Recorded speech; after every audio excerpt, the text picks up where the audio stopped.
¿Qué tal, familia? Qué bueno que una vez más ustedes y nosotros y ustedes nos conseguimos en este su programa Perspectiva. Perspectiva tiene como objetivo dar temas que nos ilustren, nos eduquen, nos formen, porque entendemos que una sociedad educada, una sociedad formada, es una sociedad que no es manipulada. Hoy, como de costumbre, traemos un tema que esperamos sea de utilidad a su vida y a su familia. Le agradecemos profundamente que usted comparta con nosotros este tiempo y que cada semana lo haya hecho, y si se está incluyendo recién, pues qué bueno. También le invitamos a que nos ayude a extendernos y a hacer contacto con nosotros a través de nuestras redes sociales. En cualquiera de ellas, YouTube, Facebook, Google+, tenemos allí los contactos. Todo usted lo busca en el motor de búsqueda, coloca Perspectiva CDM y allí nos va a encontrar. Bueno, hoy vamos a trabajar con un tema que seguramente de alguna forma a usted le interesa. Más allá de la adicción a las drogas, una vida después de esto, ¿cómo puede haberla? ¿Podrá haberla?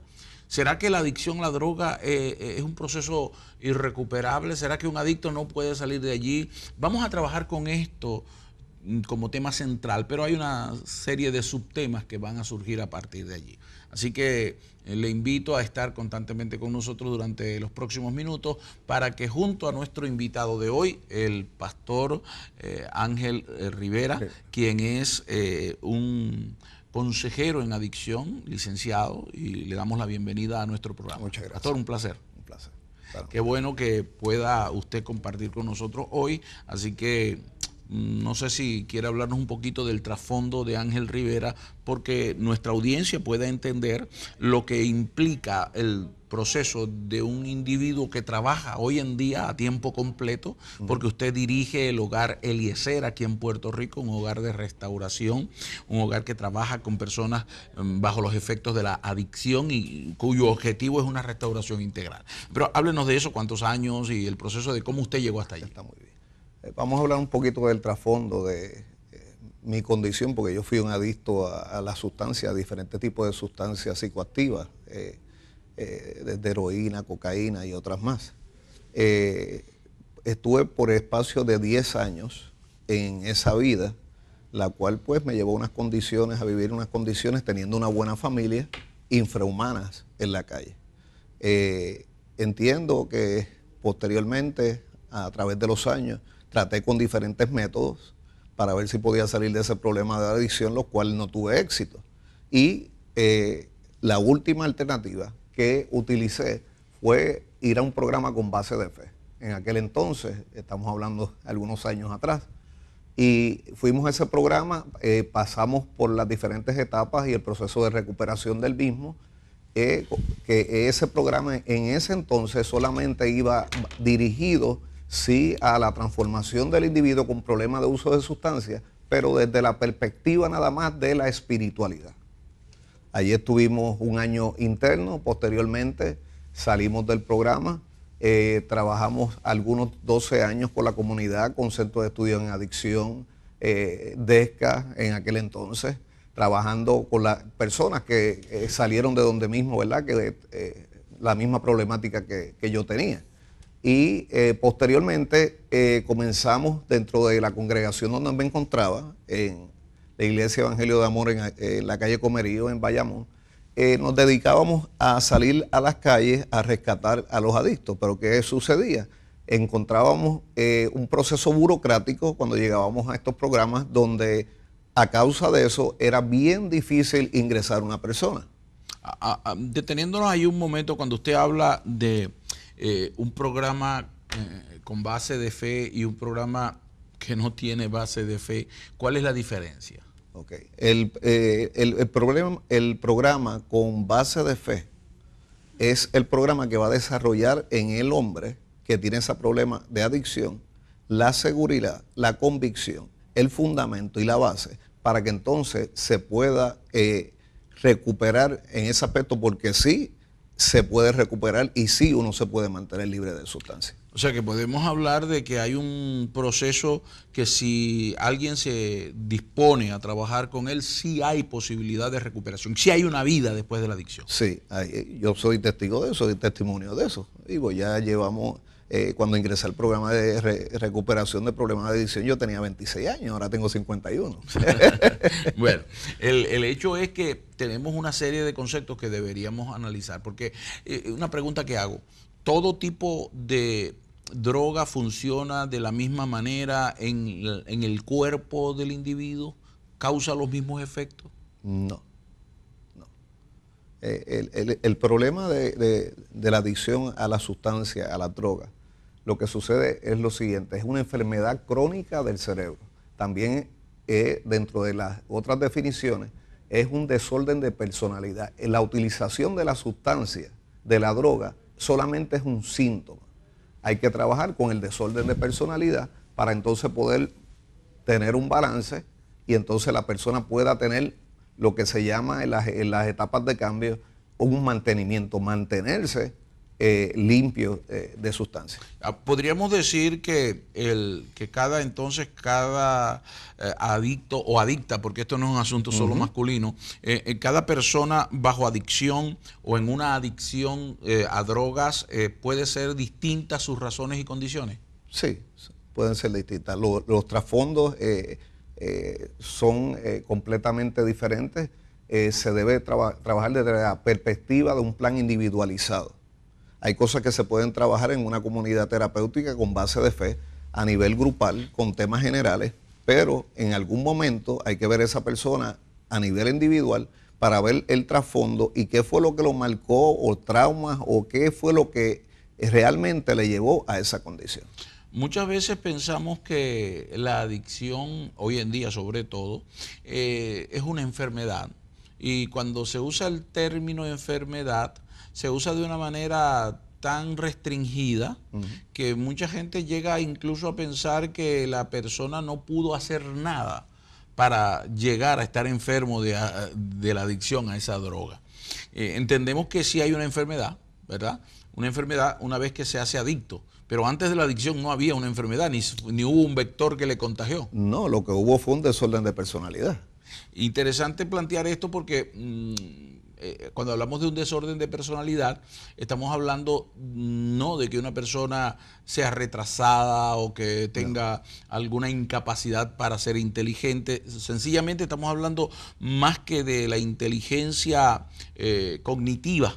Estamos hablando más bien de carácter, de personalidad, de madurez social, madurez interrelacional y de esos temas. Entonces, llegado a ese punto, tenemos que decir que de alguna manera habrá en su conocimiento alguna relación con hogares disfuncionales, con hogares desordenados, con hogares caóticos, con ausencia parental, que pueda de alguna manera ser un estimulante a que haya este tipo de problemas. Sí, entendemos que el ser humano en algún momento de su formación, aún desde el vientre de su madre, comenzó a recibir información ahí. Comienza a recibir información, luego va creciendo, va recibiendo información en su escuela y posteriormente sigue recibiendo información. Eso se convierte en un conocimiento, el cual lleva a una práctica.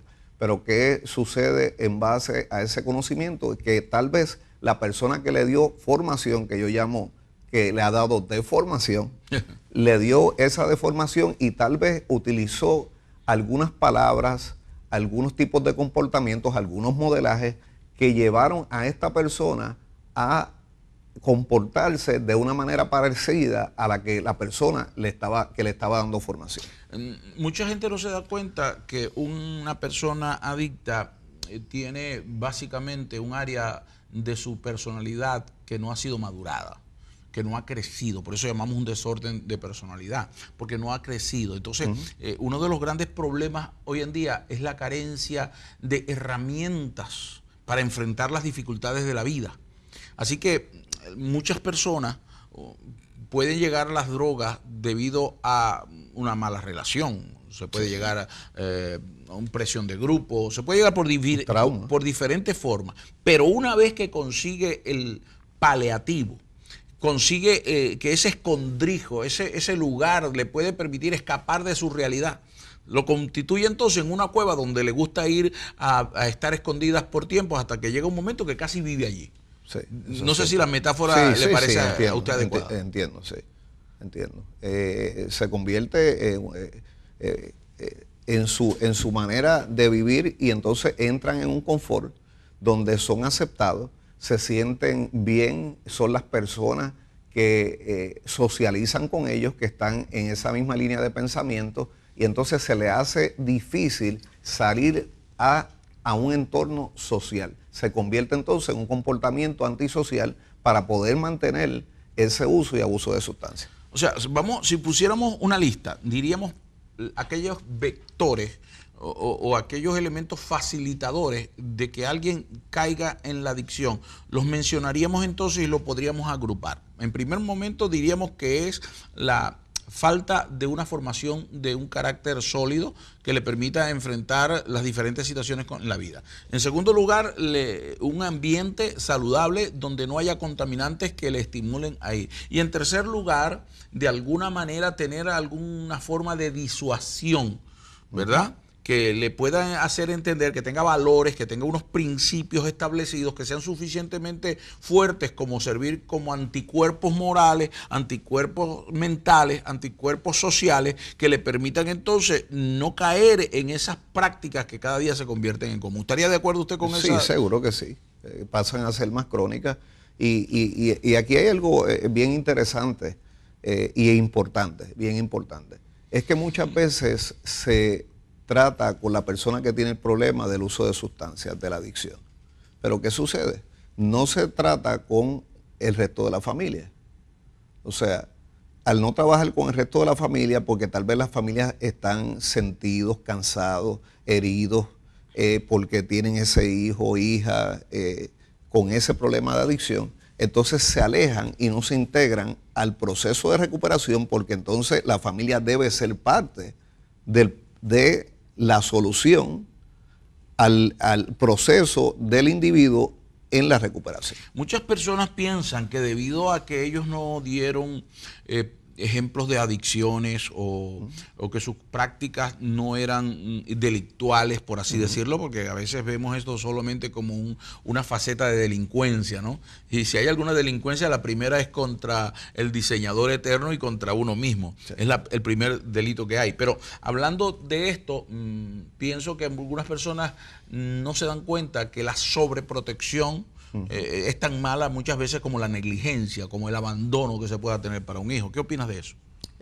Opino sí que es bien cierto, es cierto, se considera como una negligencia. La sobreprotección no le permite a la persona poder tener un desarrollo adecuado en lo que concierne a su madurez, en este caso, inteligencia emocional.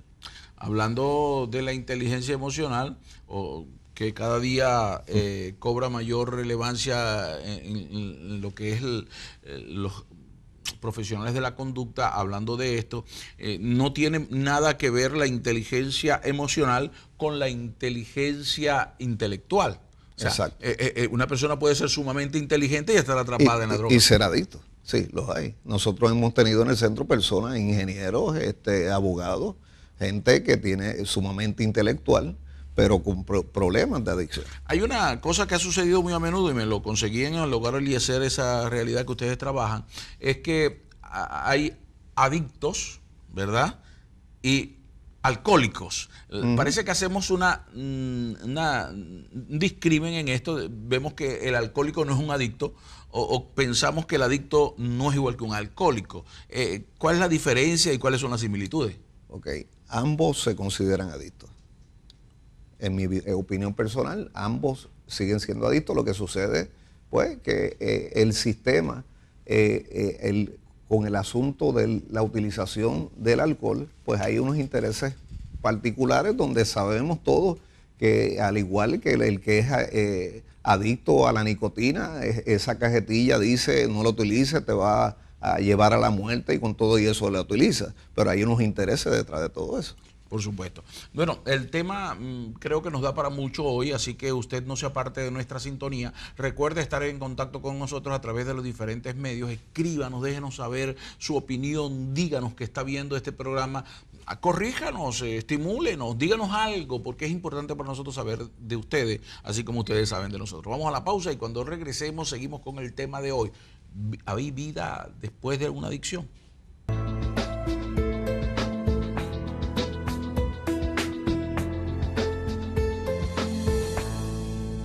Ya llegó la nueva aplicación de CDM Internacional. Ahora, desde tu teléfono inteligente, iPad o tableta, podrás disfrutar de la programación en vivo de CDM. Accede al contenido de nuestra página de internet, escuchar música y mensajes en CDM Radio, seguirnos en Facebook, ver nuestros videos en YouTube y edificarte con textos bíblicos diarios. También podrás ayudarnos haciendo tu ofrenda desde tu móvil. Consigue hoy la aplicación de CDM, disponible para iOS y Android. Bendiciones.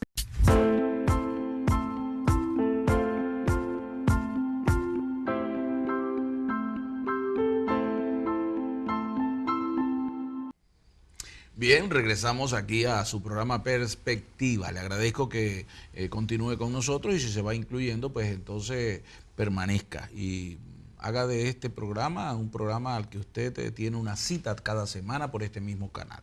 Bueno, también quiero invitarles a que contacte con nosotros a través de las diferentes redes sociales. Si usted va a Facebook, si usted va a YouTube, si usted va a Twitter, allí busca Perspectiva CDM, allí nos va a encontrar. También está nuestro canal en YouTube donde usted puede seguirnos y ver todos estos programas después de haber salido al aire, son posteados en ese nuestro canal. Hoy tengo un invitado con el que estamos trabajando un tema. ¿Hay vida después de la adicción a droga?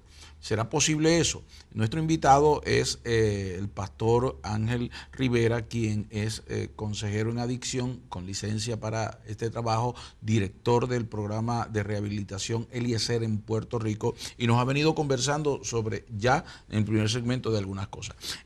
Hay algo que me interesaría que conversáramos, Ángel, es precisamente el hecho de que el proceso de adicción, como lo mencionábamos, puede venir por diversas vías. Ahora, también vemos que de alguna manera se discrimina entre el adicto a las drogas tradicionales conocidas como tales, cocaína, heroína y las que tienen los nombres.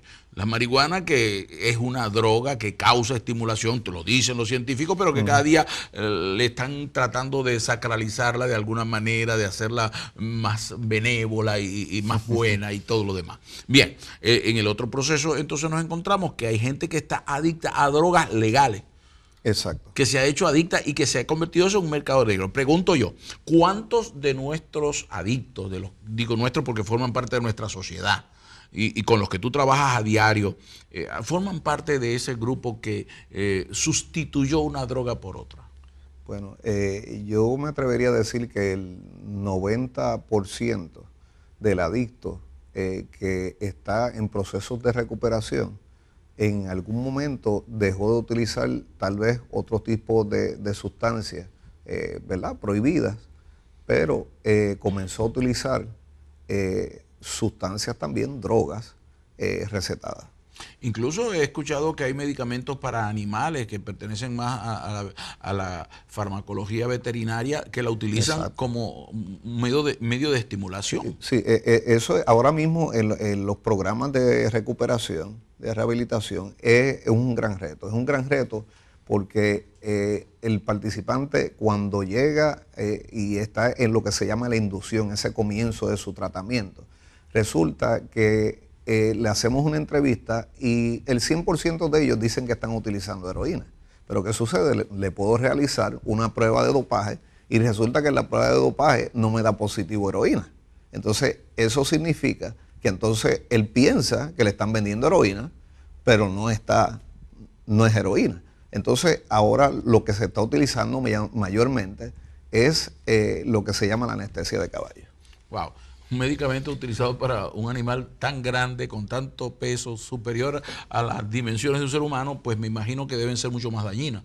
Sí, son mucho más dañinas. Ellos en su proceso tienen lo que nosotros decimos como unos electroshocks. Ellos dan unos brincos en su proceso y científicamente se dice que cada brinco de esos que ellos dan en ese proceso equivale a que en su cerebro se empiezan a crear orificios del tamaño de la cabeza de un alfiler pequeño. Bueno, que estamos hablando que para una neurona que es mucho más pequeña, pues estamos hablando de la muerte de algunas neuronas y de la sinapsis que debe darse allí. Exacto. Bien, por otra parte, veo con preocupación que cada día se trata de alguna manera de, voy a usar una palabra que aquí en Puerto Rico están usando mucho, medicalizar la marihuana, despenalizarla, es decir, retirarla de las drogas dañinas, y se sigue hablando en contra de la adicción. De hecho, hay un programa en Puerto Rico, una oficina que es contra la adicción a drogas, pero pareciera que por otra parte el gobierno está tratando, o los gobiernos, no solamente aquí en Puerto Rico, están tratando de alguna manera de decir que la marihuana es buena. Digo, como planta no está mal, el problema es el uso que se le quiere dar. ¿Qué tanto afecta esa comunidad? Estamos hablando que en Puerto Rico solamente hay cerca de 60.000 adictos registrados que se conocen de ellos. Aproximadamente. Estamos hablando de una población bastante alta. 60.000 es muchas personas. Un pueblo, una ciudad completa. Entonces yo me pregunto, ¿qué papel juega en el mundo de las adicciones la marihuana? Bueno, lo que sucede es lo siguiente. Se dice que se va a utilizar para aspectos medicinales y demás, pero ¿quién puede brindar la mejor información? La mejor información la puede transmitir, dejar saber el mismo adicto. Cuando nosotros entrevistamos a una persona con problemas de adicción, resulta que el 99% comenzó con marihuana. Comenzó con marihuana y de ahí entonces pasó a utilizar otros tipos de sustancias. Algunos de ellos no dejan la marihuana, pero otros la dejan y entonces comienzan a utilizar otro tipo de sustancias más fuertes. Esto es inquietante porque cuando nosotros pensamos en llamar medicina a un elemento sin que haya pasado por el debido proceso de utilizarlo y establecer las cantidades que deben ser asignadas por un profesional, vemos entonces que cada quien puede tener la marihuana y, por ejemplo, consumirla tanto como crea pertinente según su propio criterio y de discreción. Me pregunto yo, ¿acaso no estimula, no hace de alguna manera perder el orden de comportamiento, el control de una persona? ¿La marihuana no afecta a eso? Sí, afecta el comportamiento de la persona, obviamente. Y si lo siguen creciendo, pues se va a seguir afectando igualmente. Más allá de elementos científicos y de pruebas neurológicas, le pregunto a alguien que salió de ese mundo, ¿tú consumiste marihuana? Sí, esa fue con la droga que yo comencé. ¿Y cuáles fueron los efectos que se sentían, que se vivían, además de la satisfacción y de esa cosa fantástica que pareciera suceder, pero que en realidad es un daño, pero que ese mundo de fantasía, además de eso, ¿qué otras cosas causa? La marihuana, el asunto es que en mi caso, puedo hablar de mi caso porque tuve esa experiencia, lo viví, a causa de un trauma, comienzo con la marihuana. Y entonces llega el momento que quiero escapar de la realidad de un trauma que no sé cómo manejarlo y a veces ni siquiera sabía que había sido traumado.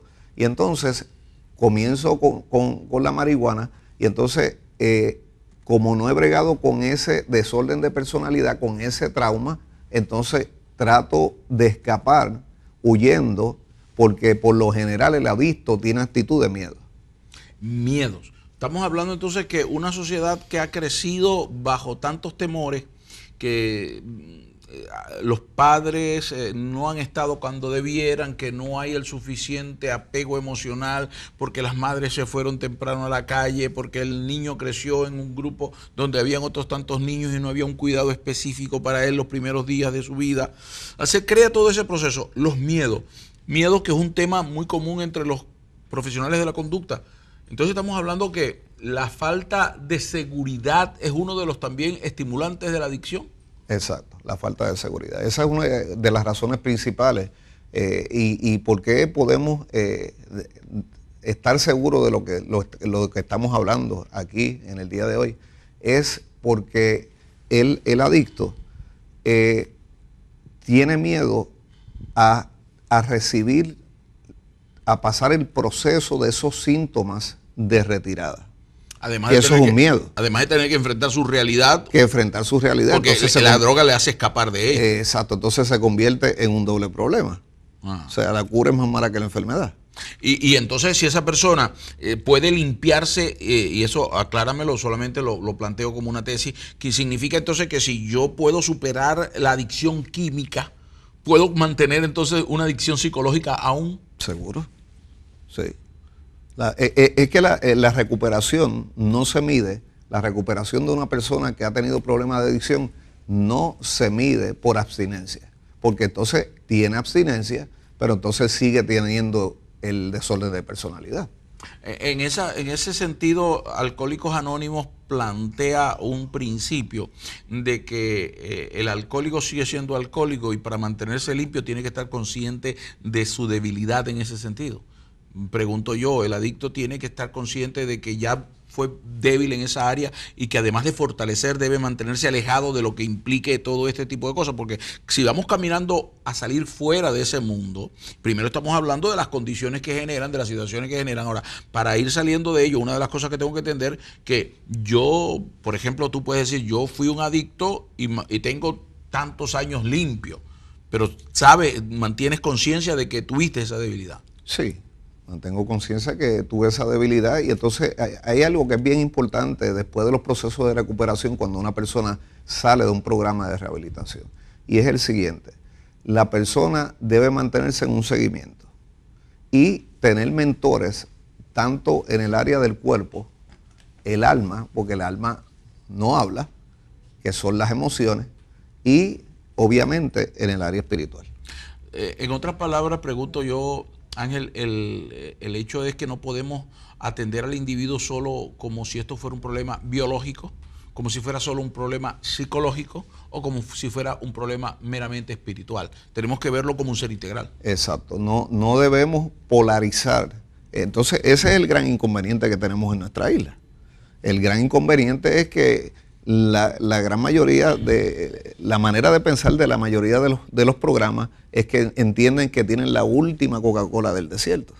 Entonces eso evita, no permite que entonces podamos unir coyunturas para entonces poder tener un modelo completo, y a razón de que muchos deseamos como directores de tratamiento y como consejeros tener un programa que pueda cubrir todo eso.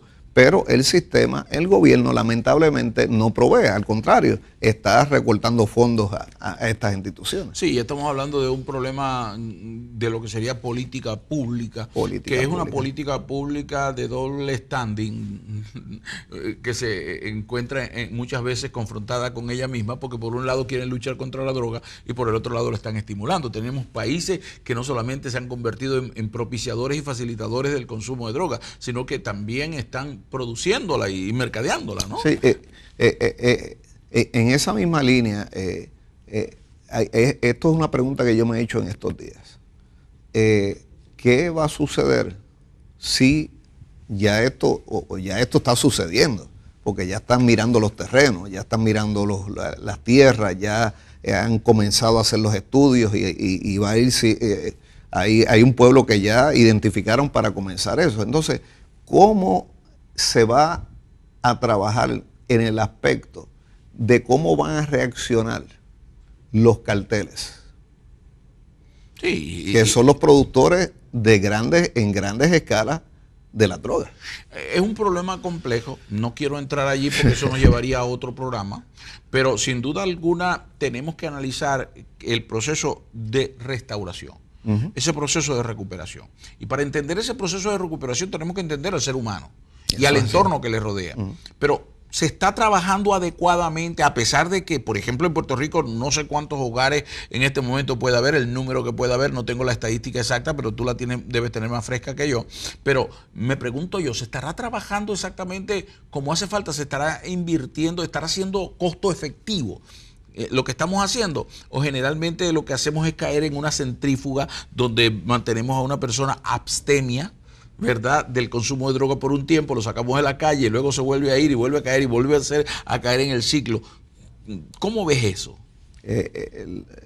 Es un círculo vicioso, se convierte en un círculo vicioso y la persona es lo que llaman la recaída. Entonces hay modelos de tratamiento que indican que la recaída es parte del proceso de recuperación. Entonces tal vez en el adicto puede sembrar la actitud, la manera de pensar que dice, ok, esto yo puedo caer las veces que sean porque esto es parte del proceso que yo tengo que pasar. Entonces si en ese momento entonces la persona no toma la decisión de poder entender eso, que la recaída yo no la puedo promover, es una decisión que yo como individuo debo tomar. Algunos médicos han venido planteando el hecho de que sería bueno darle algún medicamento que pueda ayudar a las personas a cambiar, a salir de la droga, pero en realidad lo que han terminado es cambiándola. Cuando vengamos de la pausa quisiera que habláramos de eso, porque hay muchas personas. De ese universo de 60.000 que hay en Puerto Rico, hay unos cuantos, unos 5.000 que están recibiendo tratamientos que están sustituyendo una droga por otra y las dificultades parece que están ahí también. Vamos a la pausa y ya regresamos con más de Perspectiva. Evita textear, evita chocar.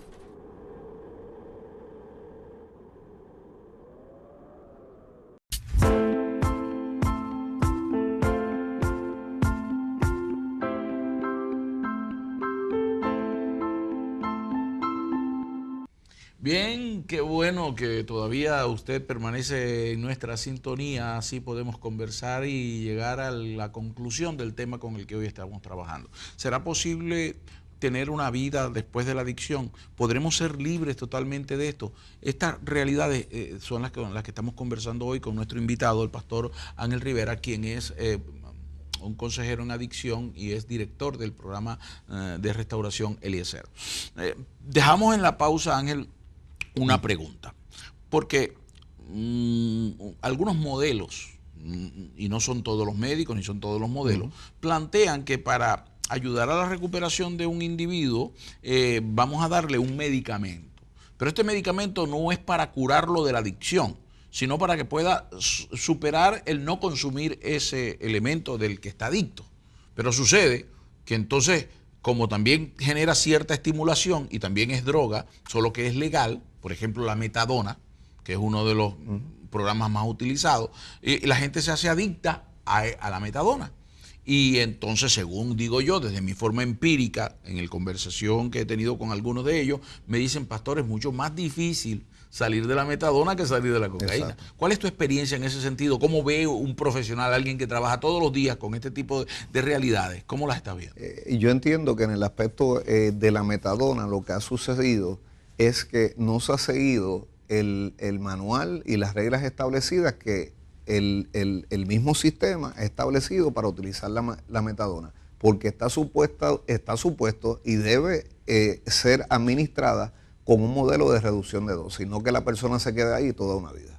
Y además de eso, el modelo de reducción de dosis lo que implica es, ok, te voy a ayudar a que vayas superando tu abstinencia a esa droga con este otro elemento, pero también este elemento te lo voy a ir quitando. Exacto. Ahora, una de las cosas también que veo es la ausencia en estos centros donde se aplica la metadona, que no hay un programa continuo y constante. Solamente lo que es constante es la entrega de la dosis, pero no el trabajo, la terapia y la formación que requiere la restauración integral de un individuo, lo que hablábamos hace un momento atrás. Exacto. Es muy cierto, no hay el modelo exacto, el cual está escrito, pero no se está practicando. Ahora, cualquiera hoy en día piensa que establecer un hogar de restauración de adictos, eso es lo más fácil de hacer, y piensa que esto es algo muy sencillo. Cuando vemos entonces muchos de estos, decías tú, no son hogares, no son centros de restauración, son centros más bien de hospedaje para que gente que está en la calle no esté en la calle, más o menos. Sí, se convierte a veces para esta población en un albergue. Muchos de estas personas con problemas de adicción, por su comportamiento antisocial, entonces están en la calle y entonces pueden llegar al programa para ellos la prioridad en ese momento tal vez no es salir de la adicción, es tener un techo. Hay diferentes formas de abordar a un adicto para tratar de ayudarle. Ahora mismo hay familias, padres, tíos, hermanos, que quieren ayudar a uno de sus familiares que está comenzando en este mundo y no quiere que se siga hundiendo, o está ya hundido y quiere que salga de allí y cambie y vuelva a ser la persona que ellos soñaron que iba a ser, un hombre de bien, una mujer de bien. ¿Cuáles serían tus consejos? Mi consejo sería que se integraran a los programas de rehabilitación y que participaran de las terapias que se le ofrecen a los familiares también. Puedo poner el centro de nosotros como ejemplo, que la asistencia de los familiares a la terapia de reconciliación, como la llamamos nosotros, la asistencia es mínima y los que van son siempre los mismos. Los otros se mantienen lejos y entonces en esas terapias nosotros le damos herramientas para que ellos aprendan a manejarlos cuando el adicto salga de ahí, y que aprenda también a conocer los indicadores, porque ningún adicto cae abruptamente.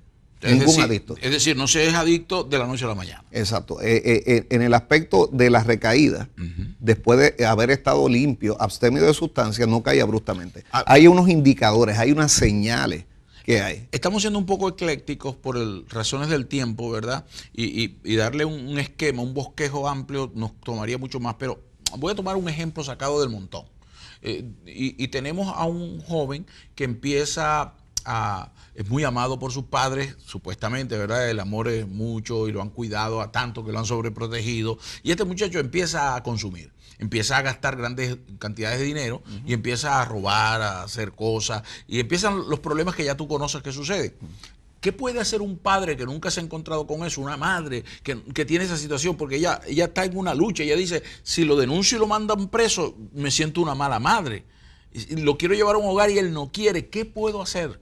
Tú eres un consejero en adicción, ¿qué puedo hacer? Bueno, eso es una pregunta que tendría diferentes tipos de contestaciones y sumamente amplias. Pero una familia que se encuentra con esta problemática en su hogar, que se le ha presentado tal vez de momento o desconocía o venía ese hijo utilizando sustancias de hace un tiempo, lo primero que debe es tratar de educarse, conocer qué son las sustancias, cuáles son los efectos de la sustancia, qué daños crea la misma, para que entonces por medio de esa educación el familiar pueda ser parte de que cuando esa persona salga de ese proceso de recuperación o de restauración se pueda mantener.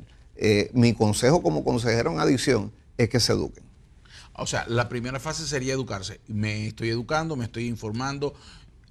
¿Cuál sería el siguiente paso para tratar de seducir, de llevar a este individuo a que comience en un programa y salga de allí? Claro, al estar en el programa, ya tú le estás dando un consejo. No deje que el programa solo se encargue. Usted tiene que hacerse partícipe del programa. Pero en esa fase de llevarlo, ¿qué puedo hacer? ¿Cuáles serían las prácticas que pudiera yo tener o herramientas que pudiera utilizar para tratar de llevarlo a esa realidad? Para llevarlo a esa realidad se debe comunicar el familiar con estos programas de recuperación, recibir una orientación donde ahí se le dan técnicas de acercamiento a la persona. Primero vamos a tratar con cuerdas de amor. Vamos a tratar de que tu hijo o tu hija llegue a este lugar donde va a ser transformado, va a ser restaurado, y que él entienda que como adicto, cuando llegue a este lugar, va a tener unas ganancias. Me explico. Va a tener unas ganancias en cuerpo, alma y espíritu. Según el plan estructural de cada tratamiento, que cada cual tiene su plan estructural, debe estar integrado las diferentes áreas. Me explico. De ahí esa persona debe salir no solamente con un certificado de recuperación, no solamente con un diploma, no solamente que se gradúa, sino que el entorno tal vez de donde viene, entonces es un adulto, vamos entonces a dirigirlo a que salga de ese entorno, entonces vamos a ubicarlo en otro lugar, otra vivienda, y que la persona como adulto comience a independizarse. Entonces, esto a través de, por lo menos nuestro programa, a través de las diferentes etapas, que son 5, hay metas a lograr y entonces se le incentiva al participante, no con dinero, se le incentiva con las metas que debe lograr como cualquier ciudadano. Acá en Puerto Rico existen incluso mecanismos judiciales para que de forma compulsiva un tribunal, a través de una petición de un representante, un familiar cercano, pueda exigir que vaya a un programa un individuo. ¿Eso es cierto? Sí, es cierto. Es más bien una ordenanza. Es una ordenanza que está en algunos municipios, no en todos los municipios, donde a causa de los daños emocionales que el adicto ha creado a la familia, o tal vez le ha robado en su casa, las diferentes situaciones que se pudieron haber dado, ellos pueden ir a fiscalía y por medio de fiscalía solicitar la ley 67, tienen que conseguir el programa, el mismo familiar, donde el programa le entrega una carta sin el compromiso que lo va a ingresar hasta que se le haga una preentrevista a ver si el modelo que nosotros tenemos va a la par con la necesidad de la persona. Ahora, estamos hablando de que primero vamos a intentarlos con cuerdas de amor, pero sucede que ya yo descubro que el caballero, la dama, no quiere ceder, sigue por ahí ese camino. ¿Hasta qué punto yo como padre, como familia, debo seguir en esa mezcla de amor, auspiciando o de alguna manera apoyando su conducta adictiva? ¿Hasta qué punto yo puedo estarme equivocando cuando mi intención es ayudarlo? Ok. Decisiones. Hay que tomar decisiones. Hay que tomar decisiones. Lo trataste con cuerda de amor, no funcionó, no quiere ir un proceso de recuperación, para eso existe la ordenanza, bregar el proceso, son decisiones fuertes, tal vez papá, mamá entiende que lo está golpeando con esto, pero realmente con el tiempo, cuando esa persona se recupera, se transforma, créame que él mismo le va a dar las gracias a su familia. Así que estamos hablando de que esto es posible. Y hablando entonces de que es posible, aunque hemos mencionado ya el hecho de que hay muchos lugares que lo que son hospedajes y que gracias a Dios también por esos hospedajes, ¿no? Sí. Porque hacen falta, pero que hay posibilidades de restaurarse, hay posibilidades de cambiar. ¿Hasta qué punto una persona que nos está viendo, que está en ese proceso, necesita ser el primer y más importante participante, no solo por aceptar el tratamiento, sino por querer ver a la droga que lo hizo adicto o a la que está adicto es su enemigo? Porque muchas veces lo vemos como un paliativo, como algo que nos ayuda, como algo que es aquel como que el que fuma. Yo quiero dejar de fumar, pero es que me relaja tanto fumar. Y es esa misma relación. ¿Hasta qué punto el participante tiene que participar? Y perdóname la redundancia. Por eso es que le llamamos participantes y no pacientes. Hay programas de recuperación que lo que tienen son pacientes, donde ellos no toman parte en su proceso de recuperación.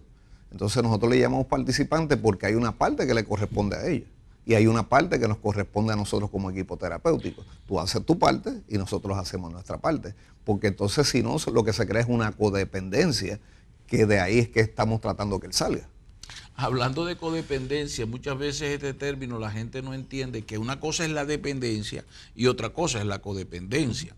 Y hablamos de que hay familiares codependientes, sobre todo del adicto, que es de donde surge este término, porque el familiar codependiente piensa que aquel no vive sin él, así que él depende del dependiente de la droga, porque le sirve, yo existo para servirle a él, y muchas veces este juego se convierte en una manipulación, porque aquel que está adicto entonces no es confrontado con su realidad, pero es que el codependiente no quiere confrontarlo porque va a perder ese mecanismo de relación donde, como tú me necesitas, yo te necesito para que me necesites. Y parece un juego de palabras, pero de eso se trata. Entonces yo me pregunto, hace falta también más terapia para la familia, ¿no? Es que es necesario, es vital que la familia se integre al tratamiento. Es vital. Eso Una de las cosas que va a ser efectivo en ese participante con problemas de adicción que llegue al centro es que la familia se haga parte integral del tratamiento. Ahora, llegando a este penúltimo segmento, yo quisiera hacerte una pregunta, porque muchos terminan ese tiempo de abstinencia, han pasado un año sin consumir ningún elemento químico, pero las altísimas reincidencias parecieran decir que no es posible, que este enunciado con el que nosotros comenzamos el programa preguntando, pareciera que no es posible. Porque si miramos las estadísticas, y los seres humanos no podemos ser tan estrictos con las estadísticas, porque solo es un modelo para entender alguna cosa, pero vemos que hay tan alta cantidad de reincidencia que pareciera que no está dando resultados. Una persona que pasa por un proceso de recuperación y está abstemio a utilizar sustancias, según los estudios, se dice que está enteramente recuperado a los 5 años. Ahora, bien, ¿qué pasa? Ningún programa ofrece a que esa persona esté interno todo ese tiempo. Claro. Entonces, al no ofrecer eso, entonces la persona, la familia, tiene que tomar la decisión de ubicarse en un lugar donde puedan tener seguimiento para evitar estas recaídas y que no solamente la persona que sale de la adicción, sino que la familia también esté integrado en ese proceso que es lo que se llama la etapa de mantenimiento. Vamos a ir a una pausa y al regresar en el último segmento vamos a retomar un poco todo lo que hemos hablado y vamos a estar concluyendo con el programa, pero no sea parte de nuestra sintonía porque los minutos que quedan también son importantes. Regresamos ya con más de Perspectiva.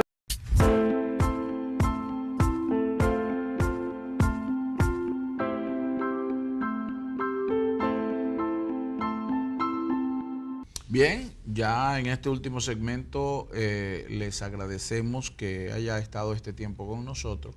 Queremos invitarle a que no olvide pasar por nuestras redes sociales, por los puntos de contacto a través de YouTube, Facebook, Google+, cualquiera de ellos. Es más, usted pone en cualquiera de los motores de búsqueda Perspectiva CDM y le va a aparecer en diferentes lugares donde puede contactar con nosotros y allí compartir su opinión, dejarnos su nota, dejarnos su comentario, su sugerencia, sea la que sea, porque para nosotros es importante. Queremos saber, y no solamente queremos saber por curiosidad, es que queremos saber si somos productivos, si a usted le está sirviendo esto que estamos haciendo.